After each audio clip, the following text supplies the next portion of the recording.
जीवन में आधे दुख इस वजह से आते हैं क्योंकि हमने उनसे आशाएं रखी जिनसे हमें नहीं रखनी चाहिए थी। जीवन में समय चाहे जैसा भी हो, परिवार के साथ रहो, सुख हो तो बढ़ जाता है और दुख हो तो बट जाता है। इस संसार में मूर्ख व्यक्ति, अधर्मी, अज्ञानी व नास्तिक प्रकृति का व्यक्ति मेरी शरण स्वीकार नहीं कर सकता। ज्ञानी व्यक्ति को कर्म के प्रतिफल की अपेक्षा कर रहे अज्ञानी व्यक्ति के दिमाग को अस्थिर नहीं करना चाहिए। अपने जीवन में कभी भी ना किसी को आनंद में वचन दे। दिव्यता केवल शक्तिशाली होने में नहीं, बल्कि वास्तविक दिव्यता दूसरों में शक्ति जागृत करने में है। मन की गतिविधियों, होश, श्वास और भावनाओं के माध्यम से भगवान की शक्ति सदा तुम्हारे साथ है। जीवन में वाणी को संयम में रखना अनिवार्य है, क्योंकि वाणी से दिए हुए घाव कभी भरे नहीं जा सकते।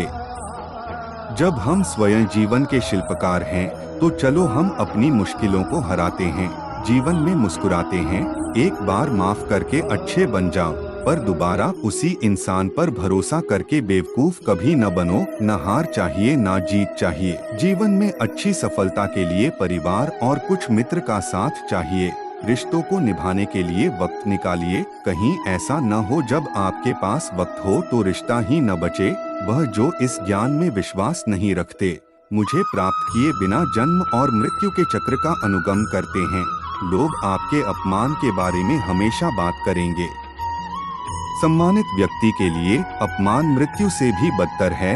जो दूसरों की तकलीफों को समझते हैं, जिनमें दया है, दिल से अच्छे हैं, उन्हें दोबारा जन्म लेना नहीं पड़ता। उसे शांति प्राप्त होती है। हमेशा छोटी छोटी गलतियों से बचने की कोशिश किया करो, क्योंकि इंसान पहाड़ों से नहीं पत्थरों से ठोकर खाता है। शांति से भी दुखों का अंत हो जाता है और शांत चित्त मनुष्य की बुद्धि शीघ्र ही स्थिर होकर परमात्मा से युक्त हो जाती है। अपनी पीड़ा के लिए संसार को दोष मत दो, अपने मन को समझाओ। तुम्हारे मन का परिवर्तन ही तुम्हारे दुखों का अंत है। श्री कृष्ण कहते हैं, एक बार माफ करके अच्छे बन जाओ, पर दोबारा उसी इंसान पर भरोसा करके बेवकूफ कभी न बनो। इच्छा पूरी नहीं होती तो क्रोध बढ़ता है। ना क्रोध में उत्तर दे और ना ही दुख में कभी निर्णय ले। किसी और का काम पूर्णता से करने से कहीं अच्छा है कि अपना काम करें, भले ही उसे अपूर्णता से करना पड़े। मैं ही इस सृष्टि की रचना करता हूँ, मैं ही इसका पालन पोषण करता हूँ और मैं ही इस सृष्टि का विनाश करता हूँ। कृष्ण कहते हैं, जब जब संसार में धर्म की हानि होगी, अधर्म की विजय, तब तब मैं इस पृथ्वी पर अवतार लूंगा। अमीर बनने के लिए एक एक क्षण संग्रह करना पड़ता है, किंतु अमर बनने के लिए एक एक कण बांटना पड़ता है। और इच्छा पूरी होती है तो लोभ बढ़ता है। इसलिए जीवन की हर स्थिति में धैर्य बनाए रखना। अगर तुम अपना कल्याण चाहते हो तो सभी उपदेशों, सभी धर्मों को छोड़कर मेरी शरण में आ जाओ। मैं तुम्हें मुक्ति प्रदान करूंगा। जो हुआ अच्छा हुआ, जो होगा अच्छा होगा। स्वयं को मुझ पर छोड़ दो, अपने कर्म पर ध्यान दो। कर्म ऐसा जो स्वार्थरहित, पाप रहित हो। कृष्ण ने दुष्टों को भी अपनी गलती सुधारने का मौका दिया, क्योंकि वो किसी मनुष्य को नहीं, उसके अंदर के बुराई को मारना चाहते थे। और इच्छा पूरी होती है तो लोभ बढ़ता है। इसलिए जीवन की हर स्थिति में धैर्य बनाए रखना।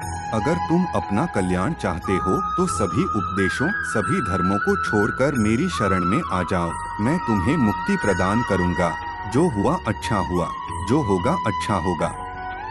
स्वयं को मुझ पर छोड़ दो, अपने कर्म पर ध्यान दो। कर्म ऐसा जो स्वार्थरहित, पाप रहित हो। कृष्ण ने दुष्टों को भी अपनी गलती सुधारने का मौका दिया, क्योंकि वो किसी मनुष्य को नहीं, उसके अंदर के बुराई को मारना चाहते थे।